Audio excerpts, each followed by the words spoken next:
Salut, c'est Mimi Décrypte. Vous avez envie de vous ouvrir au champ des possibles? Vous êtes au bon endroit.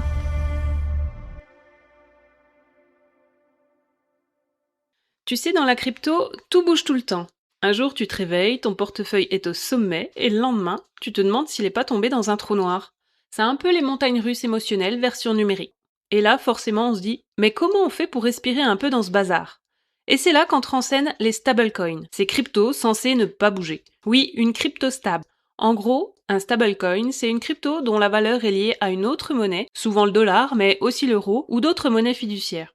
C'est un peu comme si t'avais un clone numérique de ton euro, mais qui circule sur la blockchain. Et du coup, tu peux rester dans l'univers crypto sans avoir à repasser par ta banque à chaque fois. C'est un peu le bouchon de liège du monde crypto. Pendant que les vagues bougent, lui, il flotte tranquillement. Le plus connu des stablecoins, c'est l'USDT, qu'on appelle aussi Tether. USDT est le nom de la crypto-monnaie, tandis que Tether est le nom du projet et de l'entreprise qui l'émet. C'est son petit nom, comme BTC pour Bitcoin. Lancée en 2014, l'USDT est la plus ancienne et la plus utilisée des stablecoins. Sa capitalisation est d'environ 158 milliards d'euros, en troisième position, juste après les géants Bitcoin et Ethereum. Mais l'USDT, c'est aussi celle qui fait parfois lever un sourcil parce qu'on ne sait pas toujours ce qu'il y a exactement derrière. L'entreprise Tether assure que chaque USDT est couvert par $1 ou équivalent comme des bons du trésor américain. Mais pendant des années, leurs publications ont été floues et ils n'ont jamais fourni de véritable audit indépendant. Depuis l'arrivée de MiCA, tu sais, la réglementation européenne qui impose plus de transparence aux projets crypto, Tether n'a pas demandé la conformité et ne prévoit pas de s'y soumettre. Certains y voient une forme de souveraineté, une manière de rester en dehors du contrôle des institutions. D'autres, plus prudents, s'inquiètent au contraire du manque de transparence et se demandent si l'USDT ne repose pas sur un modèle fragile qui pourrait, en cas de crise, mettre en danger les économies de celles et ceux qui utilisent ce stablecoin. Alors oui, utiliser un stablecoin dans l'univers crypto, c'est pratique, mais Tether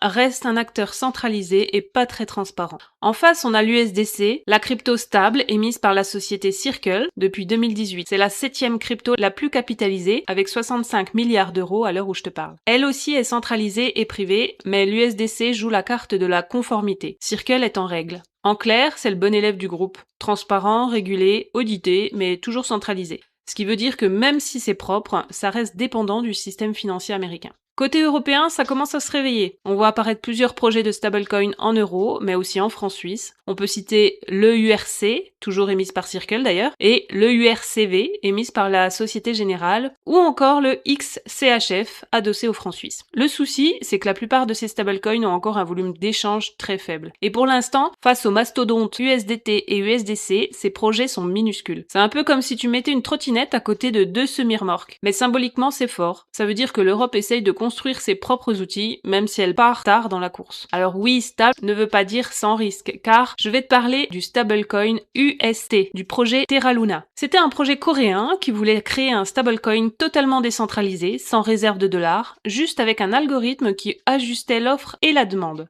Sur le papier, c'était beau, un stablecoin autonome, libre, sans dépendance à une banque, mais en 2022, tout s'est effondré. L'algorithme n'a pas tenu quand les marchés se sont emballés. Les investisseurs ont paniqué, tout le monde a voulu vendre en même temps et le système s'est littéralement désintégré.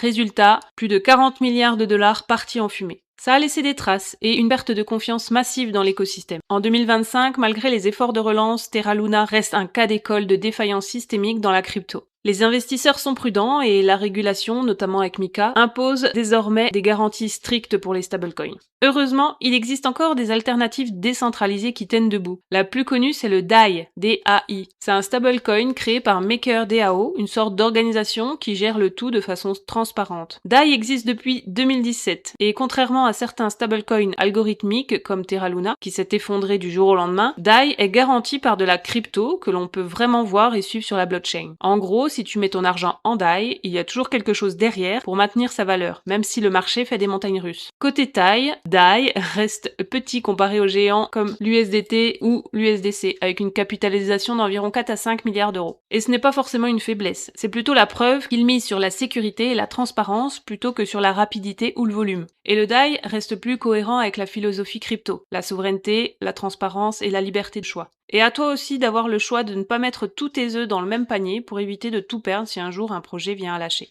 Et justement, cette liberté, elle ne s'arrête pas là non plus. Quand je dis grâce au stablecoin, tu peux rester dans la crypto, c'est pas juste une expression. Ça veut dire que tu peux utiliser les stablecoins sans repasser par ton compte bancaire. Tu peux les dépenser via certaines cartes crypto, les prêter ou même t'en servir comme collatéral pour emprunter. Certaines plateformes te permettent même de générer des revenus en prêtant tes stablecoins à d'autres utilisateurs. Et c'est d'ailleurs aussi pour éviter la flat tax que beaucoup de gens restent en stablecoin, quand le marché fait des montagnes russes et que tout le monde panique. Tu sais, même Superman reste prudent avec la crypto NIT. Il préfère garder sa cape et ses gains bien à l'abri le temps que le marché se calme. Ouais, je sais, c'est pas la meilleure celle-là. Bon, et au lieu de te raconter des bêtises, je tiens à te faire un petit rappel sur ce qu'est la flat tax au cas où tu aies oublié ce que je t'ai dit dans le précédent épisode. Tu sais, c'est cette imposition sur la plus-value dès que tu repasses tes gains crypto en euros ou en autre monnaie fiduciaire. Donc par exemple, plutôt que de reconvertir tes gains faits avec le Bitcoin en euros, le mieux reste de les convertir en stablecoin. C'est une petite respiration entre deux cycles crypto et une façon de préserver la valeur sans payer tout de suite 30% d'impôts. Et comme je te l'ai dit dans le précédent épisode aussi, tu peux rester en stablecoin et les utiliser dans ta vie de tous les jours, de différentes manières. Je te parlerai d'ailleurs dans un autre épisode de ces fameux cycles crypto et pourquoi le marché fait sans arrêt le yo-yo, et comment on peut surfer dessus plutôt que de le subir. Mais pour aujourd'hui, retiens juste ça, les stablecoins, c'est pas la solution miracle, mais c'est un outil de transition, un pont entre deux mondes, celui de la finance libre et celui de la finance classique. Et comme toujours, le plus important, c'est pas de tout comprendre tout de suite, c'est de savoir pourquoi tu utilises un outil, qui le met à disposition et à qui il sert vraiment. Parce qu'au fond, la vraie stabilité, c'est pas celle du cours du dollar, c'est celle de ta conscience quand tu choisis en connaissance de cause.